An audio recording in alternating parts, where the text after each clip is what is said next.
पिंडदान करायचं असतंय, अन्नदान, ज्ञानदान, पिंडदान एकदा काय झालं, जी काय अंत्येष्टी कर्म आहेत ती अंत्येष्टी कर्म झाली की मग नंतर त्या जीवात्म्याचा प्रवास सुरू होत असतो. जीवात्म्याचा प्रवास सुरू होत असतो. जाणं देहाला आहे, नाशिवंत देह आहे, देह नाशिवंत आहे, नाशिवंत देह जाणार सकळ, आयुष्य खातो काळ सावधान. देह जाईल जाईल याशी काळ बा खाईल. देह जाणार आहे, देह नाश पावतोय, देहाची माती होते, देहाला सांभाळणारा येतही नाही आणि जातही नाही, तो असतच असे सर्व काळ. बरं का, एखादी योनी एकदा त्याने त्यागली ना की दुसऱ्या योनीमध्ये लगेच तो प्रवेश करत असतो. जैसे जीर्ण वस्त्रे सांडीचे आणि नूतन वस्त्रे वेडीचे. जुने कपडे काढून नवीन कपडे घातले म्हणजे माणूस बदलत नाही, तशी एका योनीतून दुसऱ्या योनीमध्ये प्रवेश केला म्हणजे आत्मा, देव, ब्रह्म जे काही ते तत्व आहे, महत्त्व, ते बदलत नाही बदलत ते. बरं का, एकदा काय आमच्या घरातून एखादा माणूस निघून गेला ना मौली, की एक एक पिंड ज्याप्रमाणे आम्ही तयार करतोय की नाही, निर्माण करतोय की ना, त्या पद्धतीने ते पिंड तयार करत असताना त्याचे काही अवयव तयार होत असतात. पिंड म्हणजे अवयव तयार होत असतात. बरं का, जसं आईच्या गर्भामध्ये त्या बाळाची निर्मिती होत असताना शास्त्रात सांगितलंय पहिल्या महिन्याला काय तयार होतंय, दुसऱ्या महिन्याला काय तयार होतंय, तिसऱ्या महिन्याला काय तयार होतंय, चौथ्या, पाचव्या, सहाव्या, सातव्या महिन्यापर्यंत काय काय शरीराचे पार्ट तयार होतात ते सगळं सांगितलेलं आहे. आणि मग सातव्या महिन्यापासून पुढे त्या शरीराची वाढ व्हायला लागते. बरं का, वाढ व्हायला लागते. तसं 9व्या पिंडापर्यंत सगळ्या प्रकारचे पार्ट तयार होत असतात, सगळ्या प्रकारचे भाग, अवयव तयार होत असतात. म्हणून 9 पिंड केले जातात, पण त्यांचं पूजन करून विसर्जन केलं जातंय. जलदान 10व्या पिंडाला केलं जातंय. अन्न जे काही नैवेद्य आहे ते 10व्या पिंडाला दाखवलं जातंय, कारण 10व्या दिवशी असं म्हणतात दशपिंडाच्या वेळेला त्या जीवात्म्याला भूक लागली जाते, तहान लागली जाते, अर्थात त्या ठिकाणी पूर्णत्वास आलेलं असतंय ते. आणि म्हणून मग आम्ही काय करतोय, 10व्या पिंडाला जलदान करत असतो, दर्शन घेत असतो, त्याची पूजा केली जाते. ती विधी, अंत्येष्टी विधी त्या ठिकाणी केली जाते. अंत्येष्टी विधी केली जाते. या 13 दिवसामध्ये अर्थात आमच्या घरातून तो माणूस गेल्यापासून ते उत्तर कार्यांच्या पर्यंत जे काही आम्ही करतोय, बरं का, ते सगळं त्या जीवात्म्याला पोहोचत असतंय, जीवात्म्याला पोहोचत असतंय. म्हणून त्यांनी त्यांच्या पद्धतीने त्यांच्या बरोबर जी काही पुण्याची शिदोरी आहे ती घेतलेलीच आहे. पण या 13 दिवसामध्ये त्यांच्या प्रवासामध्ये आम्हाला काही पुण्याची शिदोरी देता येते का, यासाठी हा प्रयत्न चालू असतो आमचा. म्हणून ज्ञानदान घडलं जातंय, अन्नदान केलं जातंय, पिंडदान केलं जातंय, अंत्येष्टी कर्म केली जातात मुक्तीसाठी, मोक्षासाठी, त्यांच्या त्या प्रवासासाठी, सुखरूप प्रवासासाठी ही सगळी क्रिया केली जात असते. ही सगळी क्रिया करावी लागत असते. आता आम्ही जे करतोय ना ते आम्हाला नंतर प्राप्त होत असते. पेरले ते उगवते. भाजीपाला करतात का तुमच्याकडे? पूर्वी करत असतील ना, आता जरा कमी प्रमाण झालं असेल नाही का. मागच्या वर्षी घोसाळ्यांना बाजार भरपूर होती, पण मागच्या वर्षी घोसाळे लावले नाही. आता ह्या वर्षी विचार केला की घोसाळ्यांना बाजार मागच्या वर्षी भरपूर होती म्हणून अख्खा माळच लावून दिला त्याने घोसाळ्यांचा. पण परिस्थिती अशी झाली, या वर्षी घोसाळ्यांना बाजार नाही, आता कारल्यांना बाजार आहे. मला सांगा, कुठला खत त्या घोसाळ्यांना दिला तर त्या कारली येतील त्याला? कुठल्या प्रकारचं औषध मारलं त्याने त्या घोसाळ्यांवर? बाजार कारल्याला आहे ना, पण बाजार जरी असेल तरी दादा तू लावलंय काय, पेरलंय काय, तेच येणार आहे, त्याच्या व्यतिरिक्त नाही.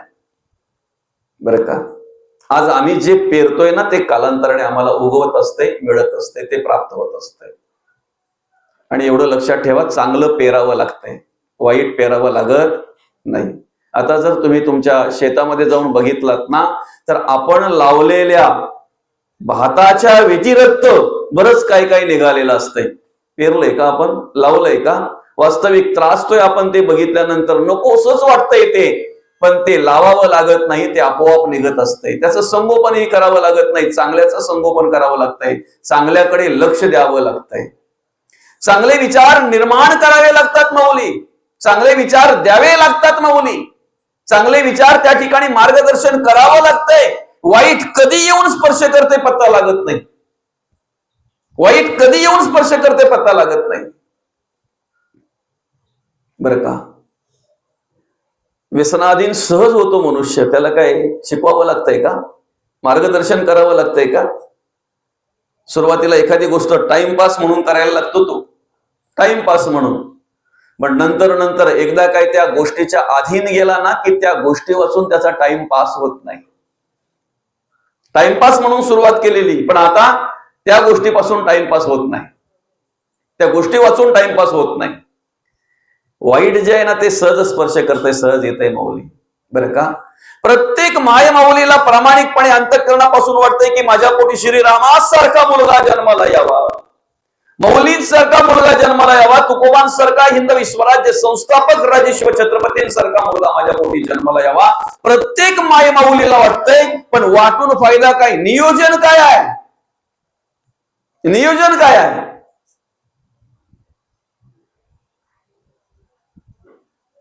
त्यासाठी आम्ही काय करतोय बरं? त्यासाठी आमचं नियोजन काय आहे बरं? माऊली कुठेही जन्माला येत नाहीत, जिथे विठ्ठलपंत आणि रुक्मिणी माता आहेत तिथेच माऊली जन्माला येतात. 7 पिढ्यांची तपश्चर्या आहे विश्वंभर बाबांपासून, 7 पिढ्यांची तपश्चर्या आहे, 7 पिढ्यांची साधना आहे, तेव्हा 8वी पिढी जगद्गुरु तुकोबा जन्माला येतात. सहज नाही. जन्माला घालण्याच्या आधी, जन्माला आणण्याच्या आधी का जन्माला आणायचं आहे ते नियोजन आहे, ते नियोजन आहे. आपलं नियोजन काय असतंय? एकतर वंशाला दिवा पाहिजे, प्रॉपर्टी सांभाळायला कोणतरी पाहिजे, मग एवढा सगळा आहे त्या कोणाचा? आपलं नियोजन काय असतंय? समोर दिवसा ढवळ्या काही महिलांचं कुंकू पुसलं जाते, दिवसा ढवळ्या महिलांची अब्रू लुटली जाते, दिवसा ढवळ्या माझ्या ताई कितीतरी विधवा होत आहेत, शेतकऱ्याला न्याय मिळत नाही, जगावं की मरावं अशी अवस्था निर्माण झालेली आहे. प्रार्थना स्थळ आमची, पण आम्ही तिथे जाऊन प्रार्थना करू शकत नाही. मंदिरं भंगलेली आहेत, मंदिरातल्या मूर्ती तोडल्या गेलेल्या आहेत, मंदिराचे कलश तोडले गेलेले आहेत. अशी अवस्था पाहिल्यानंतर राष्ट्रमाता राजमाता मासाहेब जिजाऊंना मनापासून वाटलं की कुठेतरी हे थांबलं पाहिजे, आणि मग आई शिवाईच्या चरणी प्रार्थना केली, मग पांडुरंग परमात्म्याकडे प्रार्थना केली. या महाराष्ट्राला नव्हे, या हिंदुस्थानला एक राजा हवा आहे. जन्माला घालण्याच्या आधी नियोजन आहे, जन्माला घालण्याच्या आधी नियोजन आहे. शिवनेरीवर माता असताना त्या ठिकाणी सेवेसाठी ज्या काही दासी होत्या, त्यांच्यापैकी येऊन काही विचारायला लागल्या राष्ट्रमाता राजमाता मासाहेब जिजाऊंना की ह्या वेळेतून आम्हीही गेलेलो आहेत, हे दिवस आम्हीही अनुभवलेले आहेत. माता, मासाहेब, काही हवं आहे का तुम्हाला? काही खावंसं वाटतंय का? काय हवं आहे तुम्हाला? कारण ह्या दिवसातून आम्ही हे दिवस अनुभवलेले आहेत, त्यामुळे विचारणा होती आहे. ही आजूबाजूची सगळी परिस्थिती जेव्हा बघितली ना, काय चाललंय ते जेव्हा अनुभवलं ना, तेव्हा मासाहेबांच्या मनामध्ये एक वेगळ्या प्रकारचा विचार होता. काय बोलून दाखवणार, काय बोलून दाखवणार? पुन्हा पुन्हा विचारणा केली जाते, म्हणून मग अगदी राहवतच नाही. मग मासाहेब म्हणतायत मला घोड्यावर बसावंसं वाटतंय, एका हातामध्ये तलवार घ्यावी, दुसऱ्या हातामध्ये ढाल घ्यावी, आणि राजासारखा वेश करून हे सगळं अत्याचार, हिंसाचार आणि भ्रष्टाचार संपवून टाकावा असा वाटतोय. हे डोहाळे लागलेत मासाहेबांना, हे डोहाळे लागलेत. जन्माला घालण्याच्या आधी हे नियोजन आहे. माऊली, जोपर्यंत मडक्याची माती ओली आहे ना, तेव्हाच तिला आकार देता येतो. एकदा माती सुकली की मग आकार देता येत नाही, मग तडा जातात, तडा जातात. पूर्वी आपल्या गावावर चिंबारकाम करणारी माणसं असायची. चिंबारकाम माहिती आहे ना? बांबू आणायचे, त्यांच्या चिंबी काढायच्या, त्याच्यापासून टोपली बनवायची, त्याच्यानंतर सुपा बनवायची, इरणी आहेत का? नंतरच्या पोरांना तर सांगायला लागेल इरणा कशाला म्हणतात त्या. आमच्यापर्यंत तरी ठीक आहे काय बाबा, बरं का? इरणी बनवायची. त्या बांबूच्या चिमारकाम करणाऱ्या माणसांना सुद्धा विचारा, जोपर्यंत तो बांबू ओला आहे तोपर्यंतच त्याला आकार देता येतो, एकदा सुकला की आकार देता येत नाही. तसं मुलं लहान आहेत तर त्यांच्यावर आम्हाला संस्कार करता आले पाहिजेत, त्यांना आम्हाला मार्गदर्शन करता आलं पाहिजे, त्यांना आम्हाला आकार देता आलं पाहिजे. मी म्हणेन आई साहेब या ठिकाणी आकार देण्यामध्ये कुठेही कमी पडल्या नाहीत पडल्या. आज समाजामध्ये कार्य पाहायला मिळतंय ना आपल्याला, ते विचार पाहायला मिळतात ना, ते विचार अनुभवायला मिळतात ना आपल्याला. या परिवारातील वरिष्ठ मंडळी जी आहेत ना ती आकार देण्यामध्ये कमी पडले नाहीत. परमार्थ, अध्यात्म आणि ते आध्यात्मिक विचार आपल्याला या ठिकाणी या परिवारामध्ये पाहायला मिळतात, अनुभवायला मिळतात. मी नेहमीच सांगत असतो मौली, तुमच्या घरातली श्रीमंती जर तुम्हाला दाखवायची असेल, सांगायची असेल आणि अनुभवायची असेल ना, तर तुमच्या घरात असलेली निर्व्यसनी मुलं ही सगळ्यात मोठी श्रीमंती आहे. तुमच्या घरातली सगळ्यात मोठी श्रीमंती आहे. घरात असलेली निर्व्यसनी मुलं ही सगळ्यात मोठी श्रीमंती आहे.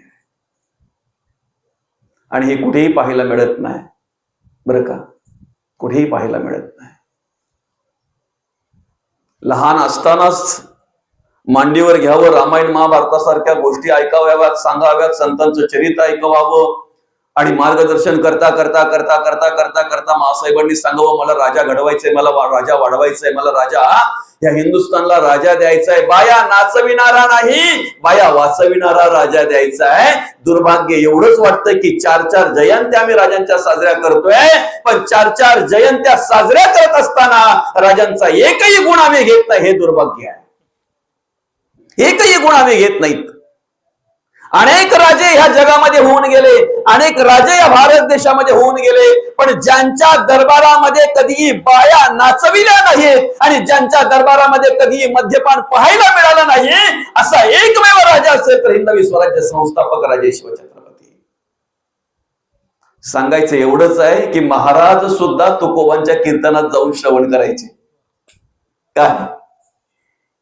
महाराज सुद्धा तुकोबांच्या कीर्तनात जाऊन श्रवण करायचे, ऐकायचे, मार्गदर्शन घ्यायचे, काय अडलं नडलं विचारायचे. सत्संगाची गरज आहे माऊली, संतांच्या संघाची गरज आहे आम्हाला. हो, माऊलींच्या विचाराची गरज आहे, तुकोबांच्या विचाराची गरज आहे. आम्ही त्यांचे पाय धरले पाहिजेत. गाथा म्हणजे तुकोबांचे चरण म्हणायला हरकत नाही, प्रत्यक्ष तुकोबांचा स्पर्श होतोय. ज्ञानेश्वरी म्हटल्यानंतर नुसता माथा टेकवला ना की बघा माऊलींचा स्पर्श झाल्याची अनुभूती आपल्याला येते. आम्ही कुठे जातो, कुठे गर्दी असते, आमचा पाहण्याचा दृष्टिकोन काय माहितीये का? जिथे मोठमोठी लोक असतात ना तो बाबा मोठा. मोठमोठे लोक म्हणजे कोण माहितीये का? डॉक्टर, इंजिनियर, मोठमोठे वकील, मोठमोठे मंत्री, आमदार, खासदार. मग तो भले अर्धाची चोका 3 लाखाला दिला तरी काय हरकत नाही, पण गर्दी कुठं? चमत्काराला नमस्कार करणारी मंडळी आहेत आम्ही. संतांनी त्या गोष्टीला कधी भीक घातली नाही, कधीच नाही जवळ केलं, कधीच नाही. आम्हाला जर मुक्त व्हायचंय ना, आम्हाला जर परमार्थ आणि भक्तीच करायची आहे ना, कुठल्या गोष्टींचा विचार करताय तुम्ही? किती साधा आणि सोपा परमार्थ तुकोबांनी आम्हाला सांगितलं, किती साधी आणि सोपी भक्ती माऊलींनी आम्हाला सांगितले. किती सामर्थ्य आहे. एक ग्रंथश्रेष्ठ ज्ञानदेवी एक तरी ओवी अनुभवावी. एक एक ओवीचा जर आम्ही अभ्यास केला आणि त्याप्रमाणे जगण्या वागण्याचा प्रयत्न केला ना माऊली, आमचं जीवन सुंदर झाल्याशिवाय राहणार नाही. हरिपाठातला एकच अभंग घ्या, परत परत वाचा, परत परत वाचा, प्रत्येक शब्द ना शब्दाचा विचार करा. ज्या वेळेला तो एकच अभंग हरिपाठाचा पहिला आमच्या अंतःकरणात उतरेल, मनामध्ये उतरेल ना, तेवढा एकच अभंग आमच्या आयुष्याचा उद्धार करून देईल. एकच अभंग. कळलं पाहिजे आम्हाला देवाचं द्वार कुठलं. देवाचे द्वारी उभा क्षणभरी, तेणे मुक्ती 4ही साधी गेल्या. सलोकता, समीपता, स्वरूपता, सायुज्यता सहज मिळेल आपल्याला, सहज प्राप्त होईल. पण त्यासाठी हरिमुखे म्हणा, हरिमुखे म्हणा, पुण्याची गणना कोण करी. नामस्मरण घडलं पाहिजे आमच्याकडून, भगवंताचं नामस्मरण घडलं पाहिजे. नामाला खूप महत्व आहे माऊली. प्रत्येक युगाप्रमाणे प्रत्येक युगामध्ये साधन वेगवेगळं होतं. कृता, त्रेता, द्वापार आणि कली. सत्ययुगामध्ये साधन होतं, ध्यानाला महत्व होतं त्यावेळेला. त्रेतायुगामध्ये होम हवनाला महत्व होतं. द्वापार युगामध्ये कर्मकांडाला महत्व होतं. आता कलियुगी उद्धार हरीच्या नामे. म्हणून तर तुकोबा म्हणतायत, नाम घेता न लगे मोल, नाम मंत्र नाही खोल, दोची अक्षरांचे काम, उच्चारावे राम राम. किती सामर्थ्य. हरिनाम नेमस्त पाषाण तारी. दगड तारण्याचं सामर्थ्य नामस्मरणामध्ये आहे. फक्त ते आम्ही नामस्मरण केलं पाहिजे. नामस्मरण केलं पाहिजे. कलियुगामध्ये उद्धार करून घेण्यासाठी भगवंताचं नामस्मरण हे साधन सर्वश्रेष्ठ सांगितलेलं आहे. सर्वश्रेष्ठ सांगितलेलं आहे. ते नाम आम्ही चालता बोलता जरी घेतलं तरी त्याची प्रचिती आम्हाला येत असते. घरात असू द्यात, बाहेर असू द्यात, शेतात असू द्यात, प्रवासात असू द्यात, बांधावर असू द्यात, कुठेही जरी असतो ना, फक्त देवाचं नामस्मरण झालं पाहिजे, नामस्मरण केलं पाहिजे, त्याची प्रचिती आम्हाला येणारच. उफराटे नाम जपता वाचे. सरळ नाही बोलता आलं त्याला. काय 7 रांजण भरलं होतं. भरलं होतं फक्त. आमचं ओसंडून चाललेत. 2, 4, 6, 7 ओसंडून चाललेत आमचे.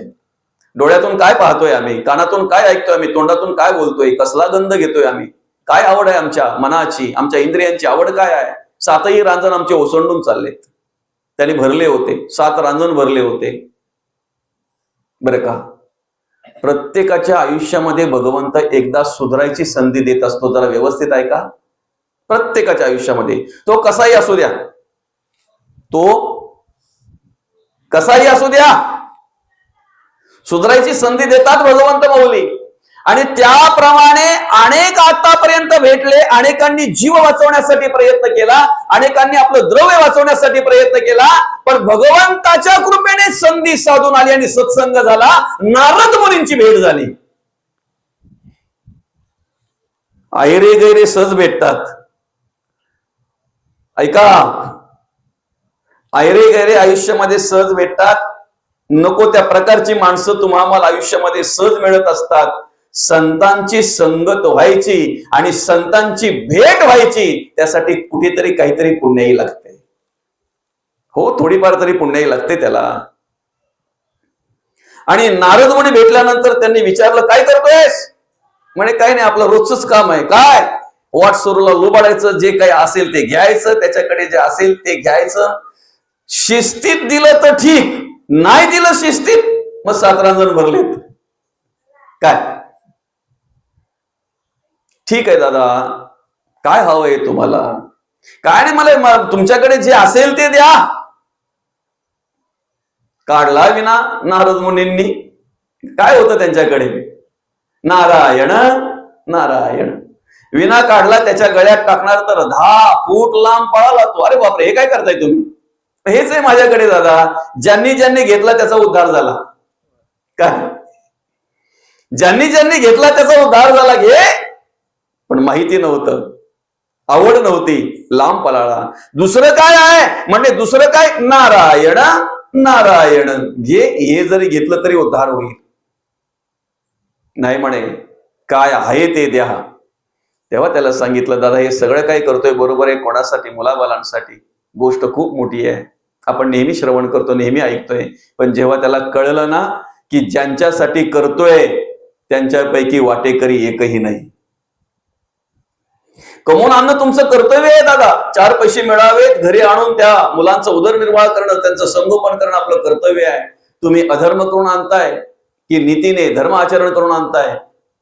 काय याच्यावर ते सगळे अवलंबून असतात. संस्कार वगैरे या सगळ्या गोष्टी, जगणं, वागणं, कर्म वगैरे या सगळ्या गोष्टी त्याच्यावर अवलंबून असतात.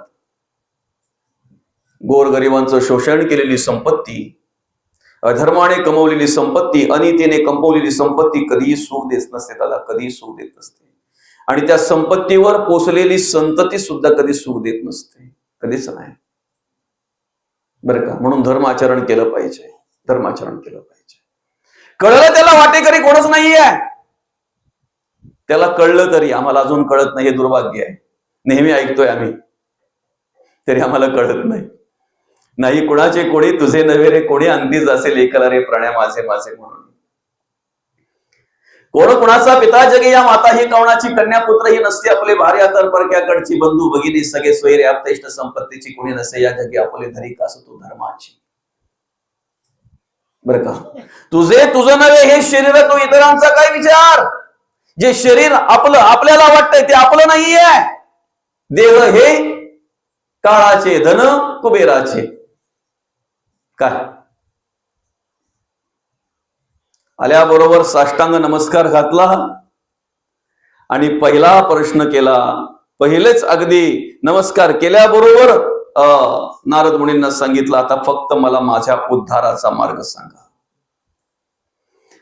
आयुष्यामध्ये जेव्हा जेव्हा सत्संग होतोय ना, जेव्हा जेव्हा संत भेटतात ना, तेव्हा तेव्हा हीच प्रार्थना मला करता आली पाहिजे, माझ्या उद्धाराचा मार्ग सांगा. हेच विचारता आलं पाहिजे, हीच प्रार्थना करता आली पाहिजे, माझ्या उद्धाराचा मार्ग सांगा. आणि मग सांगितलं, दादा नाही का, नामस्मरण कर, नामस्मरण हे तुझ्या उद्धाराचा मार्ग आहे. बरं का, म्हणे राम बोलता येत नाही, मरा पटकन बोलता येतंय. उपराटे नाम जपता वाचे, पर्वत फुटले पापाचे, ध्वज उभारिले पुण्याचे ब्रह्मांडावरते. वाल्मिकी जेथे तप केले ते वन पुण्य पावन झाले, ते वन पुण्य पावन झाले. बघा जरा, प्रयत्न करा, तसा बदल घडतो का किंवा करता येतो का बदल तसा. आसन घालताना वाल्या कोली आहे, कळतंय का. आसन घालताना वाल्या कोली आहे, पण आसनातून उठताना वाल्मिक झालेला आहे, वाल्मिक झालेला आहे. आम्ही सुद्धा जेव्हा देवाच्या पुढ्यात बसून नामस्मरण करतोय ना, अनेक विचार आम्हाला स्पर्श करत असतात. त्याच्या आधी ठीक आहे, हरकत नाही, वाल्या कोली असशील, पण नामस्मरण करून झाल्यानंतर, ग्रंथ वाचन करून झाल्यानंतर, ती उपासना, ती साधना, ती देवपूजा पूर्ण झाल्यानंतर वाल्मिक झाला पाहिजे ना, परिवर्तन झालं पाहिजे ना. परिवर्तनासाठीच हे सगळं काही आहे ना. झालं पाहिजे, केलं पाहिजे दादा, केलं पाहिजे. बरं का, नामस्मरणामध्ये किती सामर्थ्य आहे. अजामेळ पापी वदे पुत्र कामे, तया मुक्ती नारायणाचे नामे. जो वाल्या कोलीचा धंदा होता ना, तसाच धंदा अजामेळाचा, फरक काही नाही, सेम. वाट सोडून लोबाडायचं, त्याच्यावर उदरनिर्वाह करायचा. बरं का, देव नाही, धर्म नाही, काय नाही. पण साधू ज्या वेळेला त्यांच्या गावामध्ये आले काही, त्यावेळेला त्यांची व्यवस्था कुठे व्हायची म्हणून गावकऱ्यांनी सांगितलं, त्या आजामेळाचं घर दाखवलं. आजामेळाच्या घरी गेले, आजामेळ घरी नव्हता. त्या बाईने, पतिव्रता बाई होती, चांगल्या प्रकारे दान धर्म करणारी ती महिला होती. आणि मग तिने सांगितलं, महाराज आलात, तुम्ही या. महाराजांनी सांगितलं, आम्ही इकडे बाहेर थांबतो, आम्हाला जो काही शिदा असेल तो द्या. सगळं काही झालं. त्यांनी तिथे थांबले, ते जो शिदा असेल तो घेतला, मस्तकी तिथे जे काय असेल त्यांनी हरिनाम केला, जे प्रसाद ग्रहण केला. बरं का, आणि पहाटेच्या वेळेला काकडा वगैरे आवरल्यानंतर निघणार, तेवढ्यात रात्रपाळी करून आलेला तो अजामेळ त्या ठिकाणी शस्त्रधारी, बरं का, हातामध्ये अशी बरेच शस्त्र वगैरे आणि आलेला येतो.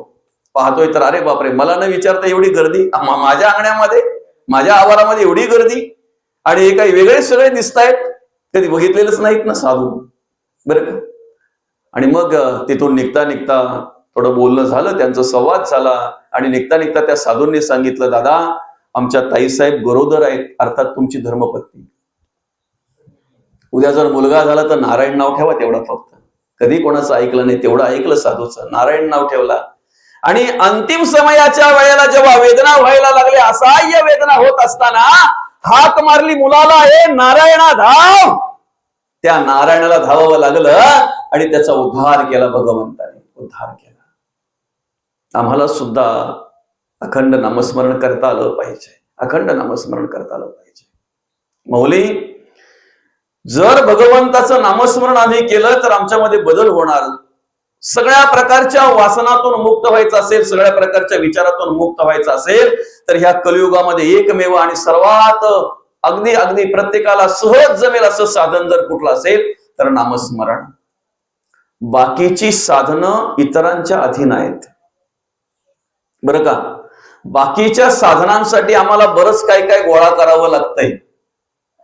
काय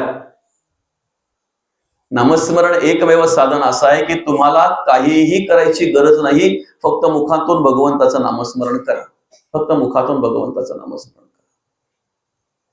होम हवन यज्ञ याग ह्या सगळ्या गोष्टी जर करायच्या असतील तर त्यासाठी आर्थिक परिस्थिती पाहिजे, मानसिक परिस्थिती पाहिजे, त्याच्यानंतर लोकांनी साथ दिली पाहिजे, कोणाची तर तुम्हाला वाट पाहावी लागणार आहे. या सगळ्या गोष्टी आल्या माऊली, सगळ्याच गोष्टी आल्या. काय पूजा अर्चा करायची म्हटल्यानंतर ती सगळी सामुग्री तुम्हाला गोळा करावी लागणार आहे, पूजा सांगणारा कोणाला तरी तुम्हाला बोलवावं लागणार आहे. या सगळ्या गोष्टी आल्या तिथे. बाकीची जेवढी पण साधनं आहेत ना तेवढी सगळी साधनं इतरांवर अवलंबून आहेत. त्यासाठी आम्हाला काही गोष्टी गोळा कराव्या लागतात, काही सामुग्री गोळा करावी लागते. नामस्मरण करण्यासाठी काही करावं लागत नाही. काय बाकीची साधनं बाकीच्या गोष्टी करण्यासाठी खिसा गरम लागतो, स्पष्ट सांगायचं म्हटल्यानंतर. काय खिशामध्ये 4 पैसे लागतात, आर्थिक परिस्थिती तशी पाहिजे आपली. नामस्मरण करायला तुमच्या खिशात किती पैसे पाहिजेत? उलट अर्थी रिकामा खिसा देव दाखवतो. काय कबीर महाराज काय म्हणतायत? दुख में स्मरण सब करे, सुख में करे ना कोय, जो सुख में स्मरण करे दुःख काय का होय. काय दुःखामध्ये सगळेच नामस्मरण करतात, सुखात कोणी करायला मागत नाहीत. महाराज म्हणतायत जर सुखातही आम्ही नामस्मरण केलं तर दुःख कधी येऊन आम्हाला स्पर्श करून जाईल पत्ताही लागणार नाही, पत्ताही लागणार नाही.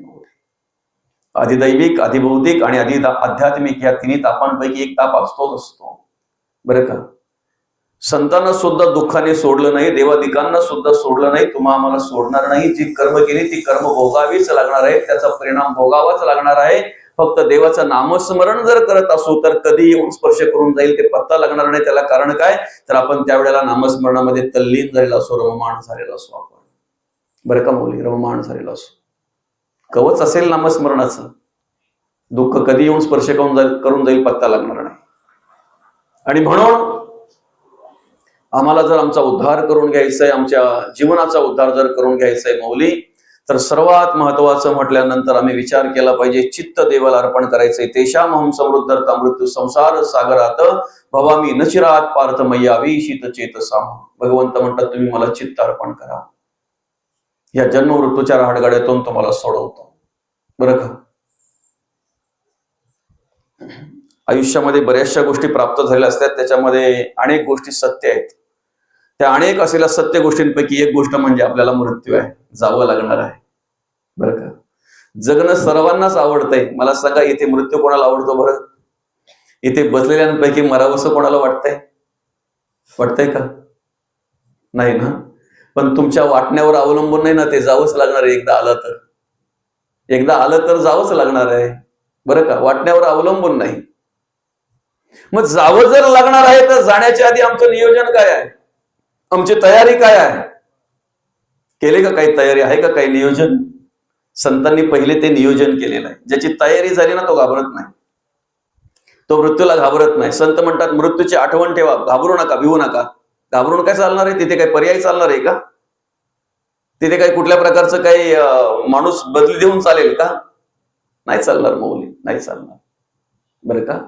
किती जरी काही आम्ही केलं तरी माऊली, ज्याची वेळ आली ना, ज्याला जायचं आलं ना, त्याला जावंच लागणार आहे. कोणीही मृत्यूला सोडू शकत नाही, चुकवू शकत नाही. राजा असता मृत्यू आला, 1,00,000 कोटी कबूल झाला तरी सोडीना तयाला मृत्यू काही.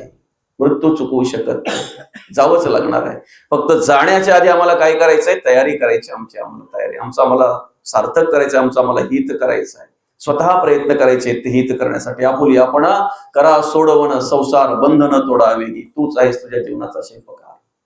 आपण स्वतः त्यासाठी प्रयत्न करायचे. आता चित्त जर देवाला अर्पण करायचं आहे तर चित्त हा अंतःकरण पंचकातला 4था भाग आहे.